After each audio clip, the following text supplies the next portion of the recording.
Bonjour, c'est Pierre-Yves de Fighting Flow. Beaucoup de gens me demandent comment j'ai fait pour prendre à peu près plus de 15 kilos en muscle en 3 ans à peu près. Entre 2013 et 2016, j'ai pris 15 kilos de muscle, alors que j'ai pesé 60 kilos toute ma vie d'adulte pour 1m76.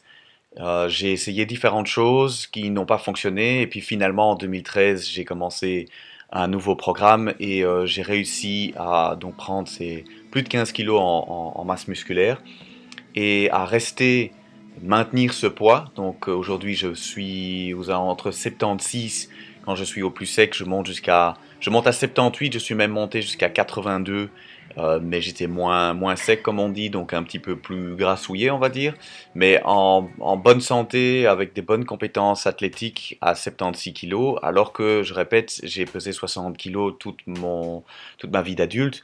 Alors comment est-ce que j'ai fait ça? Il y a beaucoup de facteurs qu'il faut prendre en considération et justement aujourd'hui ce que je vous propose c'est de parcourir ça un peu plus en détail pour les différentes personnes qui m'ont demandé comment j'ai fait ça. Comment s'y retrouver dans les différents conseils qui sont disponibles sur Internet. Alors attention, ce que je vais vous dire c'est mon expérience. Je ne suis pas médecin et je ne suis pas non plus accrédité en coaching sportif, donc prenez toujours ce que je vais dire avec du recul, comme tout ce qui se trouve sur Internet d'ailleurs.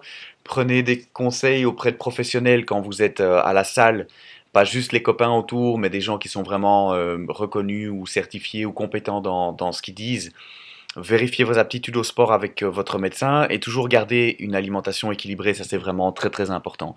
Alors ce que je vais faire, c'est je vais raconter un peu ce qu'il y a sur ce tableau que j'ai conçu justement pour vous aider à trouver le bon mix entre différents facteurs à prendre en considération par rapport à vos objectifs sportifs. Plutôt ici, l'idée de prendre en masse musculaire, de retrouver une condition physique, de perdre du poids ou d'augmenter sa force en partant du principe que vous allez plutôt faire de l'exercice classique, style aller à la salle, courir ou autre. Donc, comme je le disais, faites attention, vérifiez toujours votre capacité sportive avec votre médecin avant de faire quoi que ce soit. Alors, ce que vous voyez sur ce tableau ici, il y a deux dimensions importantes à prendre en considération. La dimension, je vais commencer par celle qui est en vert au sommet, c'est votre objectif. Ce qui est très important, c'est de considérer d'abord quel est votre objectif. Est-ce que votre objectif est de perdre du poids, d'améliorer votre condition physique ou d'améliorer votre endurance? Vous allez à ce moment-là faire toute une série de choses. Alors que si votre objectif est de prendre de la masse musculaire, comme ça a été mon cas, vous allez vous y prendre un peu différemment. Et si votre objectif est plutôt d'augmenter votre force, alors c'est encore un peu autre chose. C'est-à-dire que vous allez changer les paramètres encore plus dans la direction ici vers la droite du tableau. Alors l'autre dimension à prendre en considération, celle qui est verticale, elle est très importante, c'est que vos résultats vont être déterminés en fait à 80% plutôt par l'alimentation que par votre activité sportive.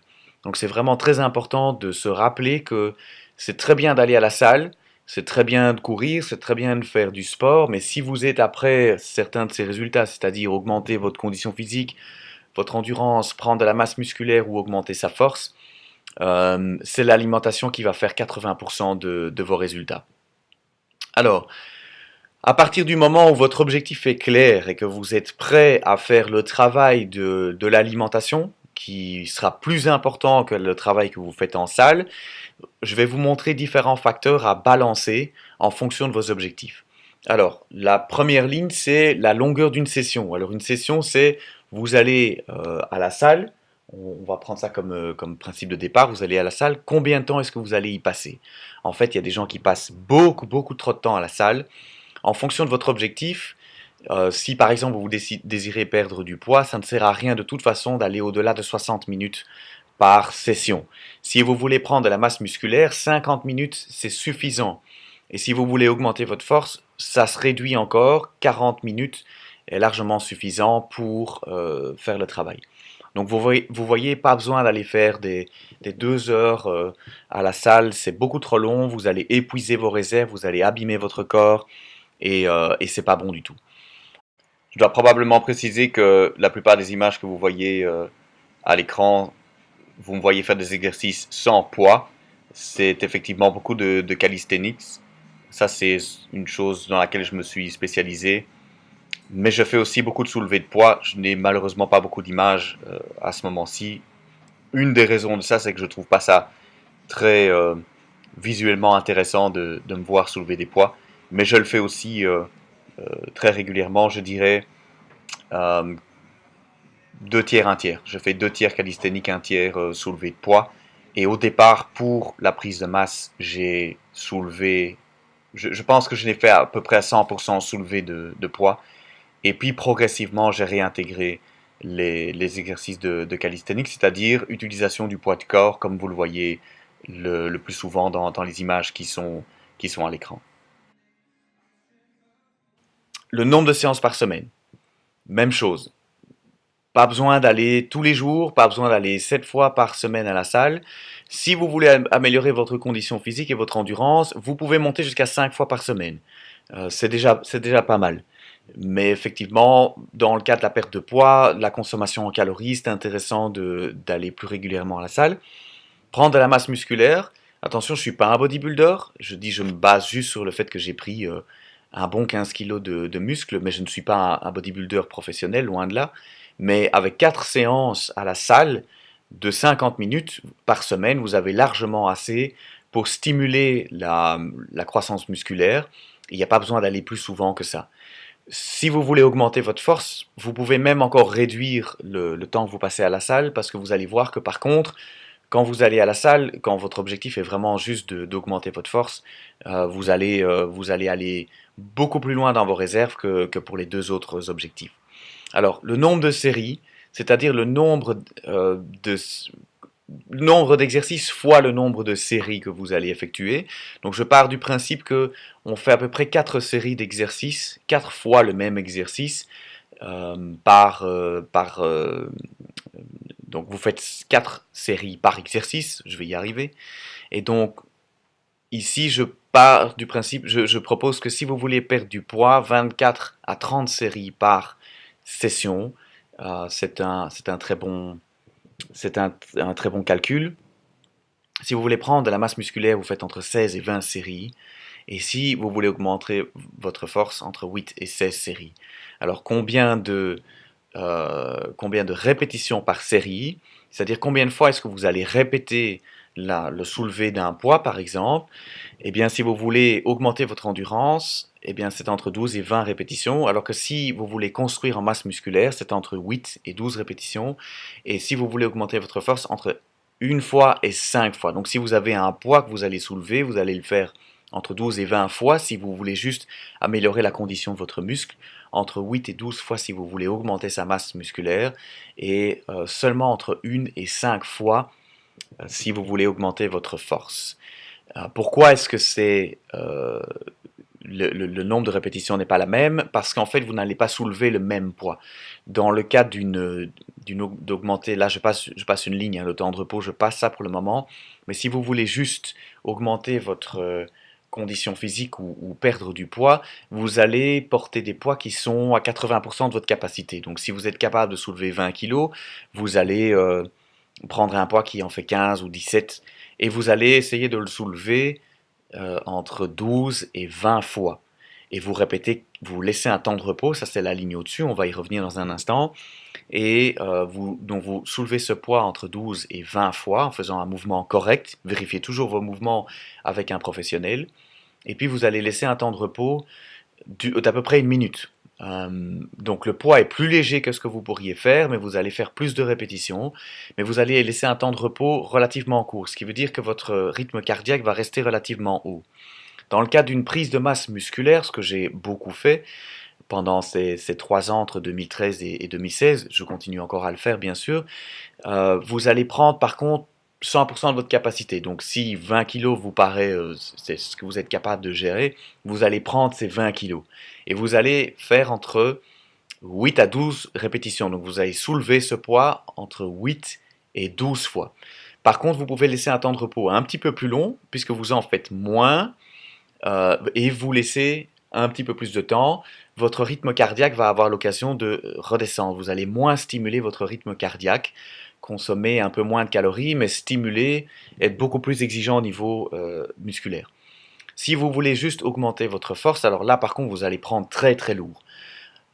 Plus lourd que ce que vous pensez pouvoir soulever sans prendre de risque. Alors attention, on ne fait pas de l'exercice pour augmenter sa force sans avoir une condition physique de départ. Donc en fait, si vous voulez augmenter votre force, vous n'allez pas directement faire un entraînement en force.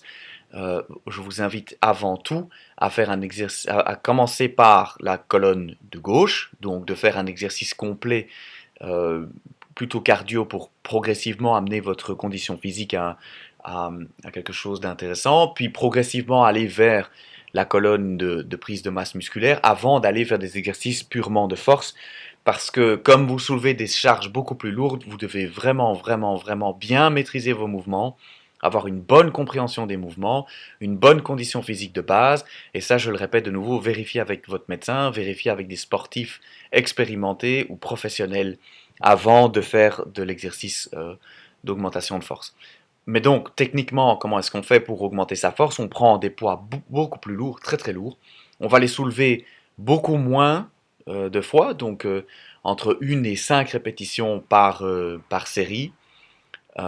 Et donc des charges très, très lourdes, ce qui va évidemment vous fatiguer. Vous allez avoir donc besoin d'un temps de repos, la ligne juste au-dessus, plus long parce que vos muscles ont besoin de se remettre de l'effort que vous venez de leur demander. Donc vous allez avoir des temps de repos plus élevés que 2 minutes. Donc vous voyez ici, on va travailler sur le corps d'une toute autre manière. Alors, la ligne suivante est un petit peu plus compliquée à comprendre, isolation ou mouvement polyarticulaire. Quand on parle d'isolation, on parle de travailler par exemple soit avec des machines, soit avec faire des exercices qui vont stimuler un seul muscle à la fois.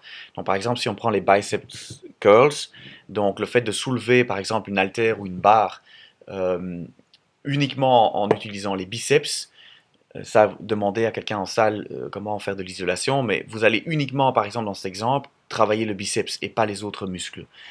Ça, c'est ce qu'on appelle de l'isolation. Ça veut dire qu'il y a principalement un seul muscle qui travaille. Pas besoin d'isoler quand vous voulez perdre du poids, quand vous voulez augmenter votre condition physique ou améliorer votre endurance. Pas vraiment besoin de faire de l'isolation.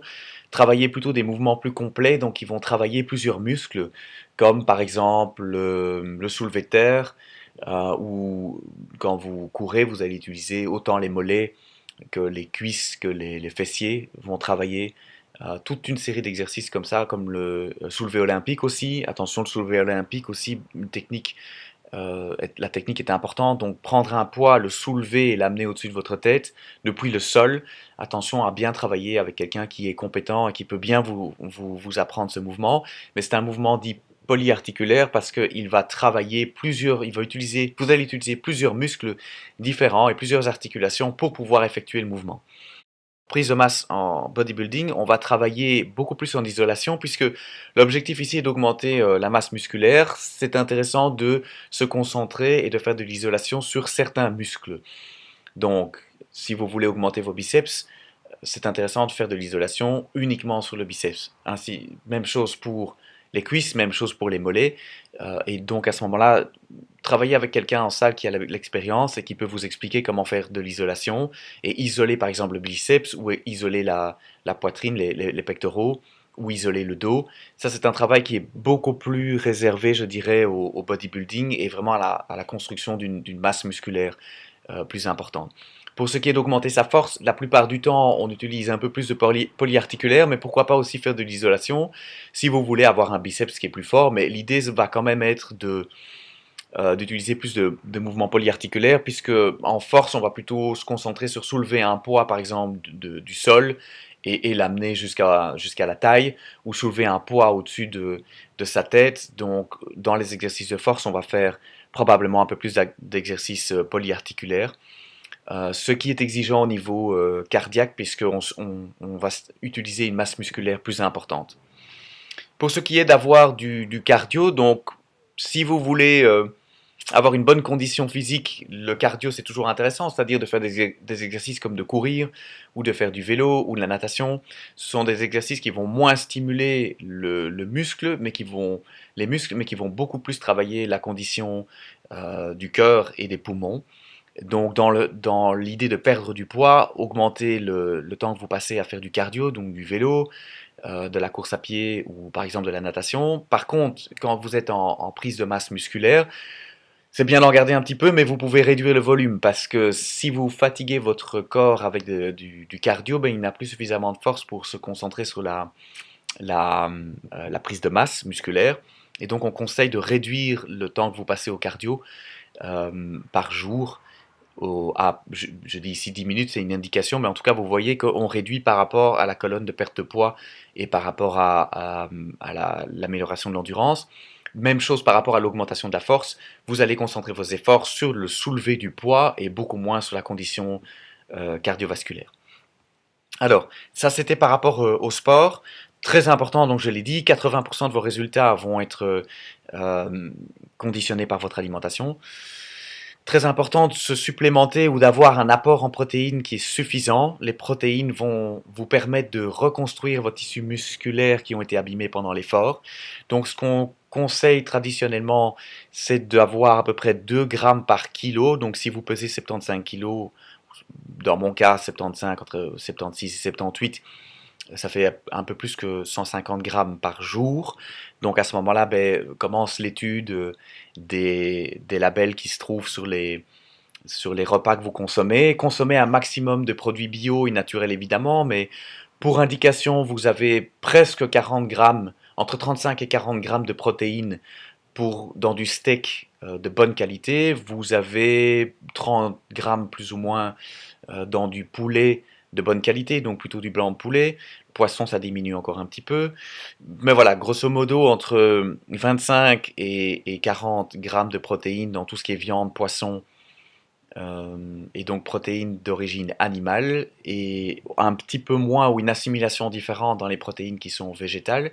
Mais donc l'idée ici, c'est de calculer pour avoir un apport suffisant par jour à l'équivalent de 2 grammes par kilo. Même chose pour la prise de masse musculaire, je dirais la même chose par rapport à l'augmentation de la force. Au moins ça, c'est pour favoriser et permettre la reconstruction musculaire suite aux efforts que vous avez fournis. Pour ce qui est du nombre de calories, si vous voulez perdre du poids, ici je prends la base de nouveau d'un individu de 75 kg et ça va dépendre de votre métabolisme. Donc vous devez en même temps observer comment votre métabolisme se comporte. Moi, j'ai un métabolisme rapide, donc je dois consommer beaucoup de calories. Certains ont un métabolisme plus lent, mais pensez à avoir 4 repas de 500 calories par jour, soit 2000 calories. Pour tout ce qui est perte de poids ou amélioration de la condition physique, vous pouvez un petit peu réduire, mais toujours garder tout ce qui est nécessaire, c'est-à-dire fruits, légumes et tous les ingrédients nécessaires, les protéines et un peu de féculents pour maintenir une alimentation équilibrée. Pour ce qui est de la prise de masse, je vais y arriver, pour le bodybuilding, 5 à 6 repas par jour de 500 calories, donc vous arrivez à 2500-3000 calories minimum pour quelqu'un qui pèse 75 kg. De nouveau, regardez quel est votre poids, votre taille et votre métabolisme. C'est juste pour que vous voyez ici que vous augmentez la prise de calories d'une colonne à l'autre.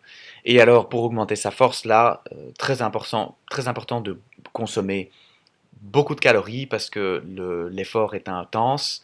Vous avez moins la nécessité d'avoir une prise de masse musculaire nette ou clean, puisque ici votre objectif est d'augmenter sa force. Si vous prenez un petit peu de gras avec, puisque ça ne fait pas partie de votre objectif d'être très très dessiné, comme on peut le vouloir en bodybuilding, vous pouvez consommer plus de calories, vous allez avoir plus de force, mais ce sera au détriment évidemment du dessin de vos muscles. Donc vos muscles seront moins bien dessinés que si vous avez un volume, un niveau de calories un peu moindre. Vous pouvez ici, puisque ce n'est pas l'objectif d'être dessiné, prendre plus de calories, mais ça vous donne plus de résultats au niveau de votre force. Donc je répète, attention à bien boire, bien dormir aussi, bien dormir 8 heures par nuit, regardez un peu votre besoin en sommeil, mais faites attention de bien dormir, votre corps se répare pendant le sommeil et avec l'alimentation. Donc bien dormir, bien manger, équilibré. Vérifiez toujours avec votre médecin, prenez des conseils de professionnels. Bien boire de l'eau, au moins 1,5 litre par jour. Et voilà, prenez bien tous ces conseils en équilibre par rapport à ce que je viens de dire. Mon objectif ici, c'était vraiment juste de vous montrer les différents paramètres qui existent et de vous rappeler que ça dépend vraiment de votre objectif. Et ici, de bien prendre en considération que le sport, c'est une chose, mais l'alimentation est vraiment la clé quand il s'agit d'obtenir des résultats et par rapport à ce que vous avez envie de réaliser. Voilà, j'espère que ça vous a aidé, que ça a répondu à vos questions, à ceux qui m'ont posé la question ces derniers temps. Et au fur et à mesure des années, comment est-ce que tu as fait pour prendre 15 kilos de muscle alors que c'était pas dans mon métabolisme, je répète, j'ai pesé 60 kilos toute ma vie, j'ai vraiment dû faire un travail conséquent de compréhension de ces différentes choses que j'ai partagées avec vous. Il y a évidemment beaucoup d'autres choses à dire, mais ça, je ne peux pas tout dire en une vidéo, on peut en parler à un autre moment. Vous pouvez évidemment liker, partager et commenter. Quand vous commentez, je réponds à vos commentaires et si vous avez des questions, donc même chose, posez-les. Et si vous avez besoin de plus d'informations, c'est avec plaisir que je vous fournis tout ça. Voilà, un grand merci pour votre écoute et pour vos retours et à bientôt.